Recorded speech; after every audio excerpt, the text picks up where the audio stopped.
আজকে যারা জামাত ইসলামীকে আবার নতুন করে জেল জুলুম নির্যাতন হামলা মামলা রক্তচক্ষু দেখাচ্ছেন, ত্যাগের রাজনীতির জন্য যাদের জন্ম হয়েছে, নির্যাতন হামলা মামলা গুলি রক্তচক্ষু দেখে জামাত ইসলামীকে এক সেকেন্ডের জন্য স্তব্ধ করা যাবে না। আমাদের জন্মই হয়েছে কোরবানির জন্য, আমাদের জন্মই হয়েছে স্যাক্রিফাইস ডেডিকেশনের জন্য। যারা ভোগের রাজনীতি করেন, ত্যাগের রাজনীতিওয়ালাদের সাথে পাঙ্গা নিতে আসলে ভালো হয়। যে যত বড় দল তত বড় চাঁদাবাজিতে ব্যস্ত হয়ে পড়েছে, যে যত বড় দল সে তত সন্ত্রাসে নিজেকে জড়িয়ে ফেলে আত্মতৃপ্তির ঢেকুর গেড়ে বলছেন আমরা বড় দল, আমাদের কিছু সমস্যা থাকবেই। এই দেশ পরিবর্তনে আপনারা সবচেয়ে বড় বাধা জনগণের কাছে। বাংলাদেশ জামাত ইসলামী দল হিসাবে বড় বা ছোট পর্যালোচনা করে না, বাংলাদেশ জামাত ইসলামী দল হিসাবে ভূমিকা পালন করতে সক্ষম হয়েছে বলে এখনো কল রেকর্ডে শেখ হাসিনা এই কথা বলে যে আবার যদি সুযোগ পাই তাহলে জামাত ইসলামী ছাত্র শিবিরকে দেখে নেব। তার মধ্যে বোঝা যায় জামাত ইসলামী ছাত্র শিবির হচ্ছে তাদের সবচেয়ে বড় শত্রু। আজ একটা কল রেকর্ড আপনারা নিশ্চয়ই একজন ওসির সাথে আওয়ামী লীগের এক নেতার কল রেকর্ড আপনারা শুনছেন। কারা দেখে হাত জাগান, কারা শুনেছেন? সেখানে জামাত ইসলামী ছাত্র শিবির ছাড়া তারা কাউকে টার্গেট করে নাই।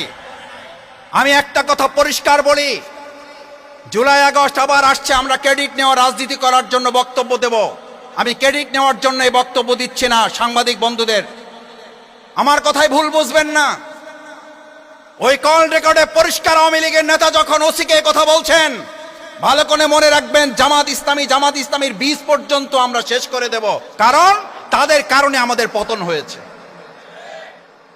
পৃথিবীর একজন শ্রেষ্ঠ ইসলামিক স্কলার, তাকে জিজ্ঞেস করা হয়েছিল, তার কাছে জানতে চাওয়া হয়েছিল আমি কি করে বুঝবো আমার প্রকৃত শত্রুকে, আমি কি করে বুঝবো দেশের কল্যাণে কে আসলে কাজ করে, আমি কি করে বুঝবো যে প্রকৃত টার্গেট আমাকে কাকে নিতে হবে, ভালো দল কোনটা বা বুঝার উপায় কি?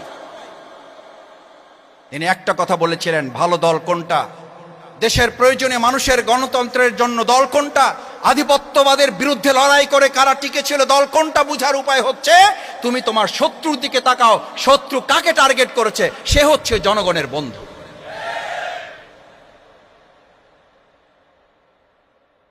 জনগণের ভোট ছাড়া আর একজন স্বরাষ্ট্রমন্ত্রী হয়েছিলেন, সেই লোকে এখন কোথায় কোথায় বসে বক্তৃতা দিচ্ছে, সেও বলতেছে যে সুযোগ পাইলে জামাত ইসলামী ছাত্র শিবিরকে দেখে নিন।